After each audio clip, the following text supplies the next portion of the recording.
স্বামী কে? স্বামীর সম্মান বোঝেন আপনি? স্বামী কে? যার ব্যাপারে নবী সাল্লাল্লাহু আলাইহি ওয়াসাল্লাম বলেছেন, আমি যদি আল্লাহ ছাড়া অন্য কাউকে সিজদা করতে বলতাম, তাহলে মেয়েদেরকে বলতাম তারা যেন স্বামীদেরকে সিজদা করে। আপনাকে আমি কিভাবে বুঝাবো স্বামী কে? স্বামীর মর্যাদা কোথায়? এগুলো কি ইসলাম মেয়েদেরকে ডমিনেট করছে এগুলো দিয়ে? কেন? এই স্বামী আপনার জন্য সারাটা জীবন ক্ষয় করে ফেলে। একটা চোর পর্যন্ত, একটা চোর, একটা করাপ্টেড মানুষ, দুর্নীতিগ্রস্ত মানুষ, সে চুরি করে দুর্নীতি করে এনে বাচ্চাকে খাওয়ায়। একটা ধর্ষক পর্যন্ত ওর মেয়েকে আদর করে। পুরুষ মানুষ কি জিনিস কেমন করে বুঝবেন? সারাটা জীবন ক্ষয় করে ফেলায়। যদি আপনি তার আনুগত্য করেন, তার সামনে সুন্দর মতো থাকেন, তার কথার সাথে তর্ক না করেন, ভালোবাসা দিয়ে থাকেন, আপনার জন্য সে জীবন দিতে প্রস্তুত থাকে। এরকম পুরুষ মানুষ। আপনাদেরকে কেউ চোখ তুলে তাকালে চোখ তুলে ফেলাবে, এরকম পুরুষ মানুষ। আর এখন তো পরিস্থিতি ডিফারেন্ট। বাসায় পুরুষ বাইরের ছেলের সাথে ফোনে প্রেম হয়ে গেছে, পালাই চলে গেছে, বিয়ে করে ফেলছে। দেখবেন বাসায় স্ত্রী আছে, বাইরের মেয়ের সাথে প্রেম করে বিয়ে করা শেষ। বিয়ে করলে সমস্যা নাই, আপনি ব্যভিচার করে ফেলছেন, বিয়ে সে করতেই পারে, সে যদি সমতা রক্ষা করতে পারে, সেটা তার ডিফারেন্ট ইস্যু, এটা অন্য ইস্যু। তো স্বামীর আনুগত্য আপনাকে কিভাবে বুঝাবো? এটা দাসত্ব নয়। নবী সাল্লাল্লাহু আলাইহি ওয়াসাল্লাম বলেছেন, কোন স্বামী যদি কোন স্ত্রীকে চায়, তার প্রয়োজনের জন্য চায়, মহব্বতের জন্য, স্ত্রী যদি চুলায় রান্না করতে থাকে, ওই রান্না ফেলে দিয়ে তাকে আসতে হবে। হাদিস। রাতের বেলা স্বামী স্ত্রী শুয়েছে, স্বামীর চাহিদা আছে, স্ত্রীর কোনো সমস্যা নাই, স্ত্রী ফিট, ইচ্ছা করে অহেতুক স্বামীকে বললো আমি রাজি না, উল্টা পাশে মুখ করে ঘুমিয়ে গেল। আল্লাহর নবী বলছেন, সারা রাত আল্লাহর পক্ষ থেকে একজন ফেরেশতা আসবে, এসে এই নারীকে অভিশাপ দিতে থাকে। এখন এগুলো হাদিস শুনলে বলবে যে ইসলাম তো মেয়েদেরকে ছোট করছে। একজন মেয়ে তার, একজন স্বামীর কথা বলছেন, স্বামী, তার মেয়ে, তার স্ত্রী, তার মা, তার বোন, সবাইকে তার মিরাসের হক দিতে হয়। একজন মেয়ে তার বাবার সম্পত্তি পায়, কোনো কোনো ক্ষেত্রে তার ভাইয়ের সম্পত্তি পায়, তার স্বামীটা তো পাই, তার ছেলেটাও, নানি হলেও সম্পত্তির হক আছে। একটা মেয়েকে চতুর্দিক থেকে সিকিউর করা হয়েছে ইসলামে। তারপরেও কিছু ফ্যামিলিস্টের কারণে এরা বলবে যে মেয়েদেরকে ইসলাম ছোট করছে। হ্যাঁ, মেয়েদেরকে ইসলাম কেন ছোট করছে? কারণ পর্দা করে যে বাইরে বেরোতে বলেছে, ঢ্যাং ঢ্যাং করে নগ্ন হয়ে বেরোতে নিষেধ করেছে, এই কারণ। যদি বলে যে হ্যাঁ ইসলাম আপনাদেরকে ফ্রি মিক্সিং এর স্বাধীনতা দিচ্ছে, আপনারা সবাই ফ্রি মিক্সিং করেন, গেঞ্জি পরেন, টি শার্ট পরেন, স্যান্ডো গেঞ্জি পরে বাইরে ঘুরে বেড়ান, টাইট ফিটিং প্যান্ট পরে বাইরে ঘুরে বেড়ান, সব জায়গায় আপনারা ফ্রি মিক্সিং করেন, পর্ন দেখেন, জেনা করেন, মদ খান, ইসলাম খুব ভালো। তখন তোমাদের জন্য তো ইসলাম নয়, তোমরা জাহান্নামে যাও, আল্লাহর কি আসে যায়? ইসলাম তোমাদের জন্য নয়, তোমরা জাহান্নামে গিয়ে মরো, ইসলামের কিচ্ছু যায় আসে না। আল্লাহর ওয়াস্তে পারিবারিক আদর্শের দিকে ফোকাস করেন প্রিয় ভাই। নিজে জাহান্নামের আগুন থেকে বাঁচান, পরিবার বর্গকে বাঁচান, পরিবার একটা পার্ট হচ্ছে আপনার পিতামাতা। পিতামাতার সাথে খারাপ আচরণ করতে যায় না আল্লাহর ওয়াস্তে। সেই ব্যক্তির জন্য ধ্বংস যার পিতামাতা বেঁচে আছে, তাদের হক আদায় করে সে জান্নাতে যেতে পারবো না, তার জন্য ধ্বংস। আরেকটা অংশ আছে আপনার সন্তান সন্ততি। বাচ্চা কাচ্চার প্যারেন্টিংটা খুব সুন্দর করে করেন। যখন আপনি স্ত্রীর সাথে মিলন করতে গিয়েছেন, তখন দোয়া পড়েন, আল্লাহুম্মা বিসমিল্লাহি আল্লাহুম্মা জান্নিবনি শাইতান ওয়া জান্নিবিশ শাইতান মা রাযাকতানা। আমার মনে হয় এখনকার জেনারেশন যেগুলো আছে ফাসিক, মাদক সেবন করে, পর্নোগ্রাফিতে আসক্ত, ইয়াবাখোর, স্মাগলিং করছে, চুরি করছে, হাবিজাবি, ধর্ষণ করছে, আমার মনে হয় না তাদের পিতামাতা তাদেরকে জন্ম দেওয়ার সময় দোয়াগুলো পড়েছিল। কারণ পিতামাতা এই দোয়া পড়লে ওই সন্তানকে শয়তান স্পর্শ করতে পারে। সন্তান হবে, সন্তান ছেলে হোক মেয়ে হোক, আপনার এটা নিয়ে মন খারাপ করার কিছু নাই। একজন কন্যা সন্তানকে লালন পালন করে সৎ পাত্রে পাত্রস্থ করলে এই মেয়ে পরকালে আপনার জন্য জাহান্নামের আগুন থেকে ঢাল হয়ে যাবে। যার কাছে দুইজন মেয়ে আছে, দুইটা মেয়েকে সে ভালো করে মানুষ করেছে, নবী সাল্লাল্লাহু আলাইহি ওয়াসাল্লাম বলছেন সে জান্নাতে আমার সাথে এমন করে থাকবে। এইভাবে কেউ যদি বিধবার দায়িত্ব নেয়, সেও নবী সাল্লাল্লাহু আলাইহি ওয়াসাল্লামের সাথে এইভাবে থাকবে। এতিমের দায়িত্ব নেয়, এইভাবে থাকবে।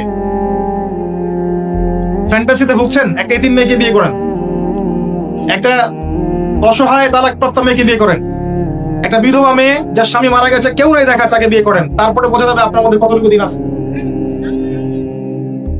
আর বর্তমান সভ্যতা আমাদের কি সমাধান দিবে? সবাই যদি দিনদার একটা করে ক্যাটরিনা খোঁজে, এতিম এই বিধবা, এই যাদের দেখার কেউ নাই, এই মেয়েগুলা কি রাষ্ট্রের সম্পত্তি হয়ে থাকবে? এদের দায়িত্ব কে নিবে? পুরুষরা যদি দায়িত্ব না নেয়, কে দায়িত্ব নিবে? এখন কেউ যদি ওদের দায়িত্ব নিতে যায়, তখন তাকে আবার খারাপ ভাবে উপস্থাপন করা হয়, এই ব্যক্তির মনে হয় চরিত্র খারাপ। কিন্তু এদিকে বাইরে 10টা জেনা করে বেড়াচ্ছে, কোনো সমস্যা নেই, এগুলো উস্কায়। এইসব জাহেলদের জন্য ইসলাম নয়। ইসলামের প্রতিটা বেসিক ফান্ডামেন্টাল মানবতার কল্যাণের জন্যই এগুলোকে ফরজ করা হয়নি। আপনি নফল, আপনার সামর্থ্য থাকলে আপনি করতে পারেন, না করলে কোনো সমস্যা নাই। কেউ যদি করে যে ইসলাম পরিপূর্ণরূপে পালন করার চেষ্টা করছে, এটার উপর আমল করার চেষ্টা করছে, তাহলে আপনি তাকে ক্রিটিসাইজ করছেন কেন? কি সমস্যা? আরেকটা পয়েন্ট হচ্ছে সন্তান সন্ততি। বাচ্চা কাচ্চাকে ছোটবেলা থেকেই মানুষ করতে হবে এমন ভাবে যাতে করে বড় হয় এরা এই উম্মার খালেদ এবং উমর হতে পারে। বাচ্চা ছোট ছোট বাচ্চাকে আপনি ভালো খাবার দেন, ভালো খাবার দেন, মায়ের স্নেহ দেন, বাবা মার সাথে রাখেন, একটু গ্রাম্য পরিবেশে নিয়ে গিয়ে তাকে বড় করেন। কেন বলছি কথা?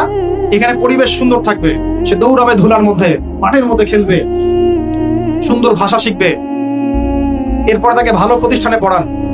প্রতিষ্ঠানটা এমন হবে যে প্রতিষ্ঠানে জেনারেল শিক্ষা, ইসলামিক শিক্ষা একসাথে দেওয়া হচ্ছে, সে সব শিখবে। আমার ছেলে কোরআনে হাফেজও হবে, আমার ছেলে ডক্টরও হবে। এভাবে এভাবে করে তোলেন। আধুনিক হন, মাথাটা খাটান, ব্যাকডেটেড মানসিকতা বাদ দেন। বিশ্বটা এগিয়ে গেছে, আমাদেরকে এগিয়ে যেতে হবে। একমুখী জ্ঞান দিয়ে আপনি কিচ্ছু করতে পারবেন না এই যুগে। দ্বিমুখী শিক্ষার একটা হারমোনিয়াস কম্বিনেশন দরকার। আমাকে কোরআন জানতে হবে, সায়েন্সও জানতে হবে, নাহলে আমি সায়েন্স দিয়ে কোরআনকে ব্যাখ্যা করতে পারবো না, কোরআন দিয়েও সায়েন্সকে ব্যাখ্যা করতে পারবো না। জানতে হবে আমাদেরকে। এখন যতদিন যাচ্ছে পরিবারগুলোতে নারী নির্যাতনের জায়গায় পুরুষ নির্যাতন বেড়েছে, এবং এখনকার পরিবারের পুরুষগুলো হচ্ছে সব স্বার্থ পূরণ করার মেশিন। স্ত্রীর স্বার্থ পূরণ করতে হবে, মায়ের, বোনের, সন্তানের সব স্বার্থ পূরণের মেশিন সে।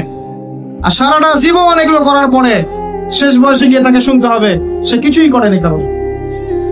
হ্যাঁ, আর যে কথা কলিজা থেকে বের হয় সেই কথা আপনার কলিজার মধ্যে আঘাত করবেন। সব বাহ্যিক ভাবে মনে হয় যে পরিবারগুলো খুব সুন্দর, চমৎকার, একদম জান্নাতের টুকরা মনে হয়, কিন্তু আদতে ম্যাক্সিমাম পরিবার জাহান্নামের টুকরা। ম্যাক্সিমাম পরিবারে তাওহীদ নাই, ম্যাক্সিমাম পরিবারে সুন্নত নাই, বেশিরভাগ পরিবারে হালাল রিজিক নাই, বেশিরভাগ পরিবারের মেয়েরা পর্দা করে না, বেশিরভাগ পরিবারের যুবকরা দিনের পরোয়া করে, বেশিরভাগ পরিবারের যুবকরা নামাজ পড়ে না, এমনকি পিতাও নামাজ পড়ে না। বেশিরভাগ মা সিরিয়াল নিয়ে পড়ে থাকবে দেখবেন। হ্যাঁ, বেশিরভাগ পরিবার দেখবেন বস্তুবাদী। বস্তুবাদী বোঝেন কিনা? মানে দুনিয়া পূজারি, দুনিয়া পূজারি, সারাদিন দুনিয়ার ফিকির, কিভাবে আমি খাবো। সকালে চিন্তা করবে দুপুরে কি খাবো, দুপুরে চিন্তা করবো রাত্রে কি খাবো, খালি খাওয়া আর খাওয়া, খাওয়ার জন্য দুনিয়াতে এসেছে। দেখা যাবে স্বামী যদি হালাল ভাবে কিছু করতে চায়, কোনো কোনো ক্ষেত্রে স্ত্রী ফোর্স করে। দেখো না পাশের বাড়ির ভাবির কত টাকা পয়সা, কত সোনা দানা, কত ব্যাংক ব্যালেন্স, আমরা তো কিছুই করতে পারলাম না, তোমার ঘরে এসে আমার জীবনটা নষ্ট হয়ে গেল। তখন স্বামী বেচারা হারাম খেতে বাধ্য হয়, ঘুষ খেতে বাধ্য হয়, সুদ খেতে বাধ্য হয়, দুর্নীতি করতে বাধ্য হয়। কার জন্য করে এগুলা? পরিবারের জন্য করে। একটা চোর যে চুরি করে, ওই চুরির টাকা নিয়ে এসে মেয়েকে খাওয়ায়, বোনকে খাওয়ায়, মাকে খাওয়ায়, বাবাকে খাওয়ায়, খাওয়ায় না? সহজাত প্রবৃত্তি। একটা ধর্ষক সে পর্যন্ত তার মেয়েকে কিন্তু চুমু খায়, আদর করে, করে না? পুরুষ। আবার অনেক পরিবার এমনও আছে যে পরিবারের মহিলারা দিনদার, দিনের পথে চলতে চায়, কিন্তু পুরুষেরা জাহিলিয়াতের কারণে এদেরকে চলতে দেয় না, দিনের পথে চলতে দেয় না, তালিমে যেতে দেয় না, কোরআন পড়তে দেয় না, একটু দিনের আলোচনা করবে সে সুযোগ করে দেয় না। সারাটা দিন যাও চুলা ঠালো, রান্না করো, সন্তান দেন, এত জটিল সমস্যা। আমি ইনশাআল্লাহ তাআলা শুধু ফ্যামিলির বিষয়ে একটা আলাদা লেকচার দিব ইনশাআল্লাহ। আজকে আমি আলাদা লেকচার দিচ্ছি না, আপনাকে কিছু মৌলিক পয়েন্ট বলছি। অনলি ফ্যামিলি, ভাই বিশ্বাস করেন সমাজের কাঠামোগুলো ধ্বংস হয়ে যাচ্ছে ফ্যামিলির কারণে, অনলি ফ্যামিলির কারণে। এত সমস্যা পরিবারগুলোতে, এত সমস্যা আপনি চিন্তা করতে পারবেন। ইল্লা মাশাআল্লাহ, কিছু পরিবার বাদ যাদেরকে আল্লাহ পাক খাস করে রহম করেছে, এদের পরিমাণ নিতান্তই নগণ্য, খুব কম। ম্যাক্সিমাম কেউ সন্তুষ্ট না। স্ত্রী স্বামীকে নিয়ে সন্তুষ্ট না, স্বামী স্ত্রীকে নিয়ে সন্তুষ্ট। স্বামী মনে করছে আমি এর চেয়ে ভালো স্ত্রী পেতে পারতাম, স্ত্রী মনে করছে আমি এর চেয়ে ভালো স্বামী পেতে পারতাম। হ্যাঁ, দেখবেন পরিবারের সন্তান বেড়ে উঠছে এমন ভাবে স্বামী স্ত্রীর মাঝে খারাপ সম্পর্ক দেখে, খারাপ সংস্কৃতি দেখে, ব্যাড প্যারেন্টিংসে, কাজের বুয়ার কাছে ঝগড়া বিবাদ দেখে এরকম করে সন্তানরা বেড়ে উঠছে। এই সন্তান যখন বড় হবে তখন এদের মানসিক অবস্থা কি ভালো থাকবে? নিঃসন্দেহে এরা মাদক সেবন করবে, জঙ্গি হবে, সন্ত্রাসী হবে, টেরোরিস্ট হবে, সিরিয়াল কিলার হবে, এরকম হয়ে যাবে। আর ছোটবেলা থেকে এরকম পরিবেশে তারা বড় হয়েছে। ম্যাক্সিমাম পরিবারে গিয়ে দেখবেন যে ম্যাচিউরড হয়ে গেছে আমাদের যুবকরা, বিয়ে শাদীর কোনো ব্যবস্থা নাই, রিজিকের কোনো সোর্স নাই, বিয়ে করতে পারে না, গোপনে পাপ করে বা ফ্রি মিক্সিং এ যায় বা গার্লফ্রেন্ডের সাথে সময় দেয় বা জেনা করে, এক পর্যায়ে ছেঁকা খেয়ে মিউজিকের কাছে যায়, তারপর মাদক, তারপর দেখবেন ইয়াবা পর্যন্ত চলে যাবে, চলে গিয়ে দেখা যাবে ধর্ষক হবে, জুয়া খেলবে, ক্যাসিনোতে যাবে, অথবা দেখবেন কোন একটা পদের জন্য মানুষকে খুন করা শুরু করবে। পরিবারে এগুলো চলছে। এর জন্য শুধু এই ছেলেটা দায়ী নয়, এর পিতা মাতা দায়ী আছে। পরিবারের পিতারা এখন ইব্রাহিমের মতো নয় আলাইহিস সালাম, পরিবারের মায়েরা এখন সারা এবং হাজরা আলাইহিমা সালাম তাদের মতো নয়, পরিবারের সন্তানরা এখন ইসমাইল আলাইহিস সালামের মতো নয়। খুবই সমস্যা, জটিল সমস্যা। আবার আছে হারাম রিজিক পরিবারে, হারাম রিজিক দিয়ে পরিবারের দেহ রক্ত মাংস গঠিত হয়েছে, এই পরিবারে আপনি নূর কেমন করে আশা করতে পারেন? আর সবচেয়ে বড় কথা কি জানেন?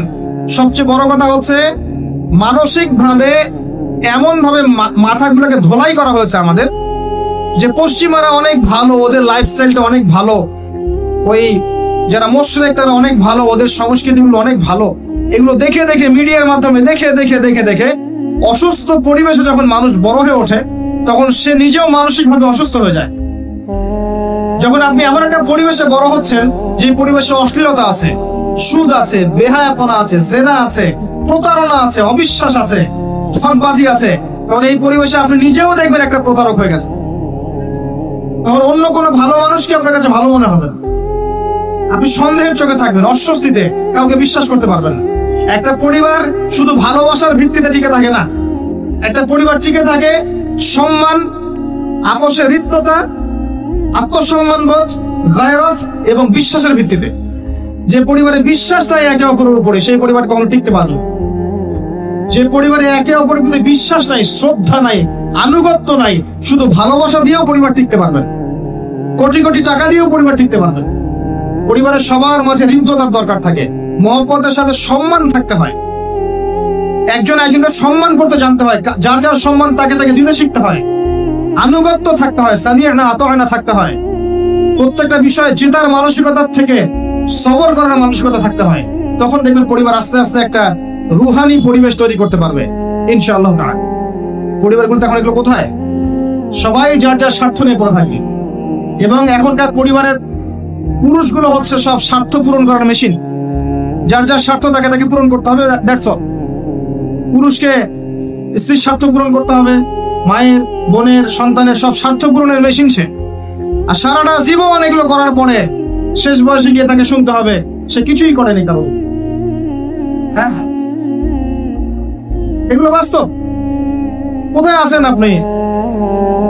এগুলোই বাস্তব। আর দেখবেন সারাটা জীবন তাদের অভাব পূরণ করতে, চাহিদা পূরণ করতে এর হায়াতটাই শেষ করে ফেলেছে, দিনের জন্য কিছু করার সুযোগ হয়ে ওঠে নাই। লাস্টে কবরে যাওয়ার পরে দেখবেন সন্তান তার একটা বছরেও কবর জিয়ারত করতে আসে না। খুব জটিল অবস্থা ভাই। আমি ফিতনাগুলো নিয়ে খুব ভাবি এবং একটা সলিউশনই পাই, নিজে আমি একটাই সলিউশন পাই, যে এই যে জীবনটা আল্লাহ দিয়েছেন, সলাতি ইন্না সলাতি ওয়া নুসুকি ওয়া মাহইয়ায়া ওয়া মামাতি, এটাকে লিল্লাহি রাব্বিল আলামিন করতে হবে।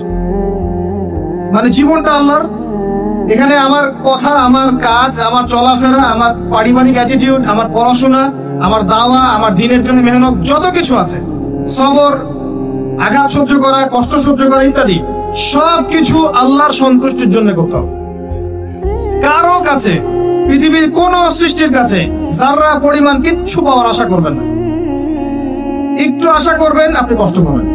কারো কাছে কোনো আশা করতে যায় না, শুধু আল্লাহর কাছে আশা করেন। সমস্ত কাজের প্রতিদান আল্লাহর কাছে চান, পরকালে আপনি সুখে থাকবেন ইনশাআল্লাহ, শেষ হাসি আপনি হাসবেন ইনশাআল্লাহ। এছাড়া আমি কোনো সলিউশন দেখি না ভাই। আমি কলিজা থেকে কথাগুলো বললাম আপনাকে। আর যে কথা কলিজা থেকে বের হয় সেই কথা আপনার কলিজার মধ্যে আঘাত করবেন। সব কাজ শুধু আল্লাহর জন্য করেন, কেউ আপনার আপন না, আল্লাহ ছাড়া কেউ আপনার আপন নয়।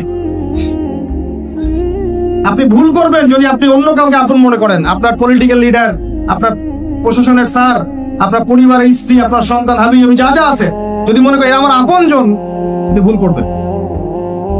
সবাই সবার স্বার্থ চেনে, সবাই সবার স্বার্থ চেনে, শুধু আল্লাহ আপনাকে নিঃস্বার্থভাবে ভালোবাসেন, আল্লাহ পাক স্বার্থ চান না।